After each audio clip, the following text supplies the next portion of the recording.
Reality Transurfing, Book 4, Ruling Reality, by Vadim Zeland.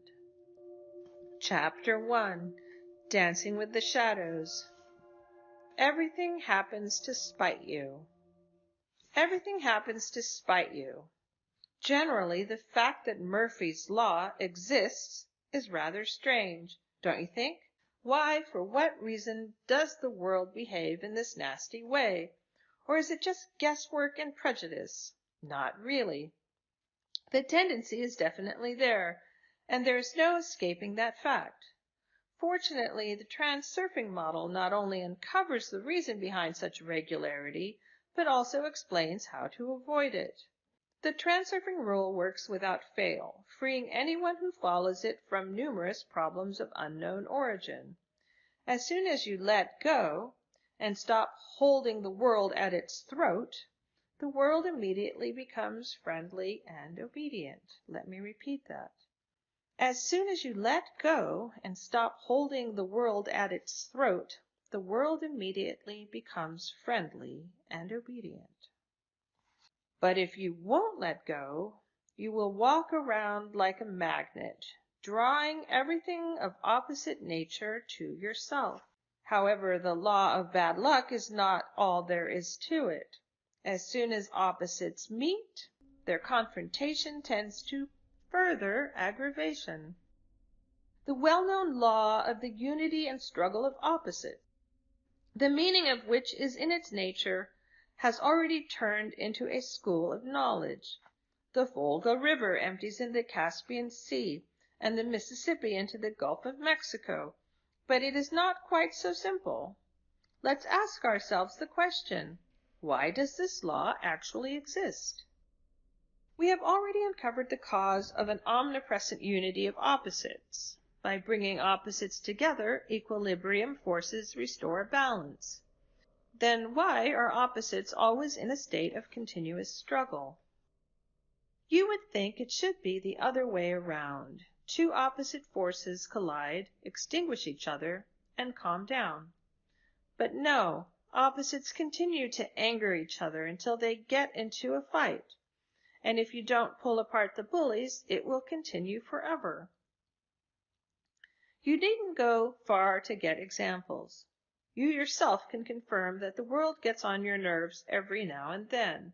Of course, the extent and the nature of impact are different for everyone, but generally it boils down to this. If at any particular moment something is able to put you off balance, for some reason it seems to happen just to spite you. Let me repeat that. If at any particular moment something is able to put you off balance, for some reason it seems to happen just to spite you. The following occurs. If you're worried or anxious about something, your nerves are strained at least partly. And then, as if somehow related to this, a certain jester appears and starts jumping and yelping so as to strain your nerves even further. As you become irritated, the jester starts jumping around even more furiously. There are many ways of increasing annoyance. Let's say that you're in a great hurry somewhere and are afraid of being late. The jester immediately claps his hands, rubs his palms together, and exclaims, "Well, let's go!" From that moment on, everything is working against you. People are blocking your way and strolling along, minding their own business, and you are struggling to find a way through the crowd. You need to get quickly through the door, but the queue of lazy bones is literally lining up in front of you, with people barely moving their legs. The same thing happens on the highway with you and the other cars.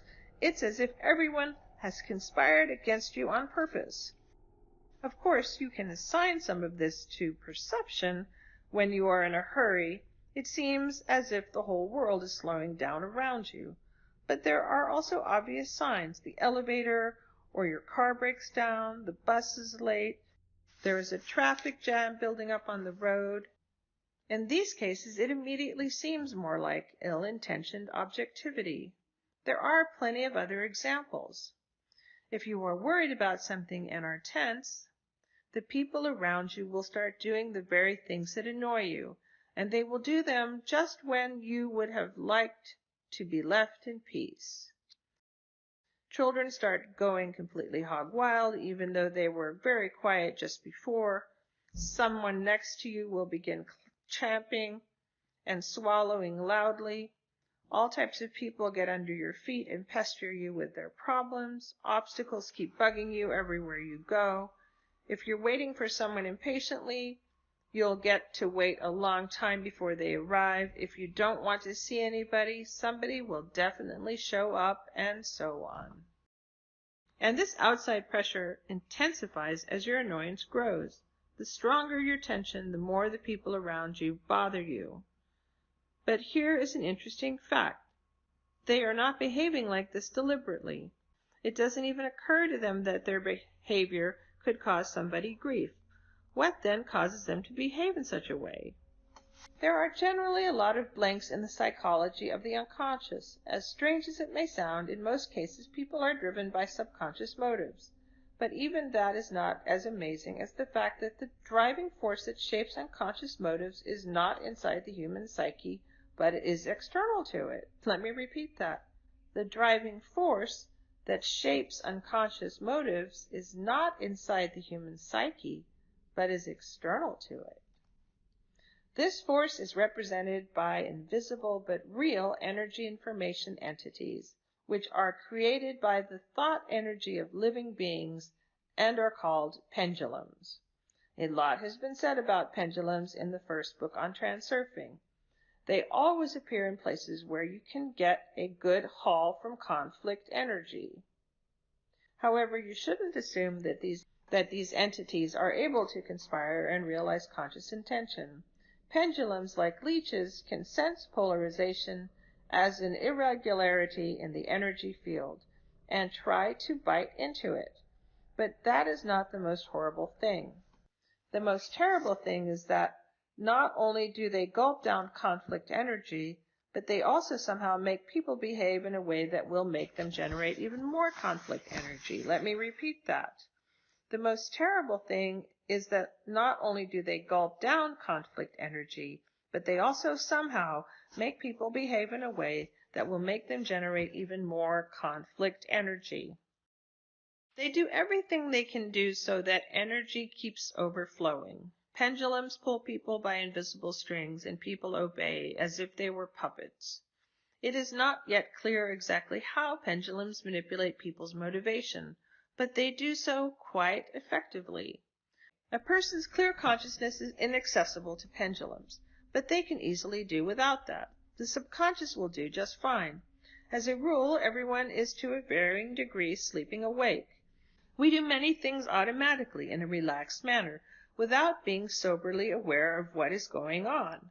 In quotes. Right now I am not asleep, and I am clearly aware of what I am doing and why I am doing it in this particular way. The level of awareness is particularly low when we are at home or in a crowd.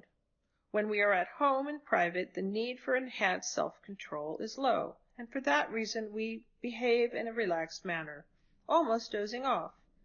In an outside situation, but with a close circle of friends, it's the opposite. Our consciousness is at its most active and is preoccupied with self-control. But at large gatherings, our actions can be both spontaneous and at the same time heavily correlated with the main impulses of the whole mob. In order to demonstrate a pendulum at work, let's use the most straightforward example. You're walking behind a passerby on a street and then overtake him. As soon as you decide to move to the left in order to leave him behind, he takes a step in the same direction, as if blocking your way. You try to pass him to the right, and again he involuntarily moves in the same direction. What makes the passerby change his direction? After all, he cannot see you, and why should he care about you trying to go round him? Perhaps he can somehow feel you approaching with his back and instinctively does not to let a competitor get ahead of him. Such an explanation seems to be the most logical one, and yet that is not what's happening here. When talking about instincts in the animal world, rivalry always occurs in situations where opposite sides stand face to face. A pendulum, that is what causes the passerby to move to the side. People walk without giving much thought to how to place their steps in order to move in a straight line. In this sense, they are asleep, and therefore from time to time the line of their steps spontaneously shifts to one side or the other. Motivation, that is, the choice of direction, lies in the subconscious, which is not being controlled at the time, and hence is potentially open to the pendulum's influence. At that moment you approach the passerby and make an attempt to go round him. This is, in essence, a conflict, even if a minor one. With the goal of increasing conflict energy, a pendulum forces the passerby to unintentionally step to the side in order to block your path and thereby aggravate the situation. Still, a pendulum does not act deliberately because it does not have a conscious intention. The equilibrium forces do their job just as unconsciously. Again, I'd like to emphasize the fact that we're talking here about certain processes, the mechanism of which is still unclear, and not about intelligent behavior carried out by beings called pendulums. We are just making note of isolated manifestations and regularities of the energy information world. There is no sense in arguing what kind of pendulum is operating in any given situation, where it came from, how it manages to influence us, and what actually happens there on the energy level. We won't be able to make proper sense of it all. The only thing that matters is the following main conclusion. If equilibrium forces knock opposites together, then pendulums do everything to inflame the energy of the conflict that has arisen. Such is the law of the pendulum. Let me repeat that. The only thing that matters is the following main conclusion. If equilibrium forces knock opposites together, then pendulums do everything to inflame the energy of the conflict that has arisen. Such is the law of the pendulum. Endless pendulum fights, be it family rows or armed conflicts, are all conducted in compliance with this law. If there is an opposition, subsequent events will develop towards conflict escalation, no matter what happens, including temporary and decorative reconciliation.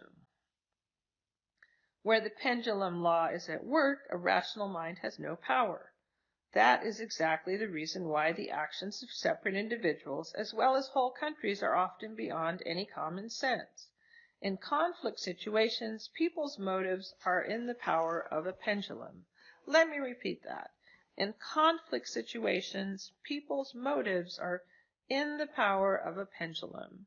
And that is how you get the strange effect in which your past actions appear to have happened as if in a dream. Where on earth was my mind, and why did I take it into my head to behave that way? Well, because you acted without being aware of what you were doing. Only later, when consciousness is no longer subject to external influence, can the events be adequately appraised. Near and dear ones fight and separate because they are convinced they are incompatible. Yet there were moments of happiness when everything was just great. And then, all of a sudden, one of them changes and becomes hostile. His behavior does not in any way correspond to the way he was before, literally just moments ago. You recognize the picture, don't you? Actually, it is not about anybody changing. The man behaves in a completely unacceptable way towards his partner because the pendulum forces him to. A pendulum controls the subconscious motives of opposing individuals, and this control is aimed at increasing conflict energy. People are not conscious of the fact that they are made to instigate a confrontation. They can act completely irrationally and inappropriately. This effect is particularly noticeable in inexplicably cruel crimes. Only later, in the dock, does the criminal recall his past actions with bewilderment. I was in a haze, and he is not lying. That is exactly what happened. To the criminal himself, it is complete surprise. To him, his deed was like a bad dream. People sleep particularly heavily if their attention gets trapped in a noose of capture. In some communities, for example, in the army, a gang, or a sect, a certain environment is created with particular manners and stereotypical thinking. This sedates the human mind, and the subconscious becomes wide open to the zombifying influence of a pendulum. and then things start happening that seem completely incomprehensible if one were to look at it from the outside. Why do people kill other people who are just like them with such ferocity, with the only motivation that these people worship other gods? Whom does it bother? People have a rough time in wars and die in the thousands, even hundreds of thousands, millions. Where is the self-preservation instinct? Fighting for riches and territory is more or less understandable, but how do you explain the battle for beliefs? The idea of peace is dear to everyone, but wars continue to take place. The idea of one God is obvious. Ideas of goodness, justice, equality, the list goes on and on. Everybody gets the picture. However, common sense does not work, and evil prevails. Where, then, does evil come from? So pendulums are the universal source of evil. One need only spend a little time observing, and it will become absolutely clear. Regardless of what the relationship is between two opposing forces, everything moves towards increasing the conflict energy. Even if the struggle dies out, the break will only last for a short while, and the conflict will flare up with new force later on. Of course, there are different kinds of pendulums, and they are destructive to varying degrees. Many of them are quite harmless. The Transurfing pendulum, for instance, is essential to make as many people as possible think about what is actually going on in reality. I'm not talking about completely freeing yourself from all pendulums. I doubt that is even possible. The most important thing is not to be a puppet and to act consciously so that you can take advantage of these structures. But how do you free yourself of their influence? Wake up and become aware of the way a pendulum is trying to manipulate you. Let me repeat that. Wake up and become aware of the way a pendulum is trying to manipulate you. Understanding what is going on is already half the battle. The power of a pendulum's influence is in inverse proportion to conscious awareness. It has power over you while you're sleeping awake. First of all, don't take part in the destructive battles of pendulums, if you personally have no need for it. When you are in a crowd, you need to get down from the scene of the action into the auditorium, turn around, and wake up. What am I doing here? Am I aware of what's going on? Why do I need this? The waking up from sleeping awake must be precisely articulated, as was shown above. Right now, I am not asleep, and I am clearly aware of what I am doing, why I am doing it, and why I am doing it in this particular way. If you provide yourself with such an account of the situation, everything will be fine. But if not, then in any conflict situation, even the most minuscule one, you will be a puppet. Things are more complicated when there is something annoying you. In that case, the jester will jump around while your nerves are taut. This usually means that a pendulum has caught your attention in the noose of capture. In order to free yourself from the pendulum, you need to become indifferent. But that is easier said than done. For example, your neighbors are bothering you with music you really hate. Your task is to come unhooked from the pendulum by any means possible. By forcing yourself to refrain from reacting is practically impossible. There is no point in trying to suppress your emotions. Let me repeat that. There is no point in trying to suppress your emotions. Instead, you should direct your attention towards something else. Try listening to your own music, but not too loud, just loud enough to deafen you to your neighbor's music. Come up with other ways of distracting yourself. If you manage to occupy your thoughts with other things, your neighbors will gradually quiet down. The same mechanism works in other cases. If the jester is jumping, it means your attention has been caught in the noose of the capture. You've been drawn into the pendulum's game with the aim of increasing conflict energy. In order to free yourself from the noose of capture, you have to switch your attention. Basically, everything is not as bad as it seems. Things won't happen in spite if you stop sleeping awake. You may be thinking that everything mentioned so far is terrible nonsense. Of course, it is not easy to get used to the idea that certain entities are able to control you. Whether to accept this knowledge or not, that is a question of personal choice. But you don't have to believe, observe, and draw your own conclusions. End segment.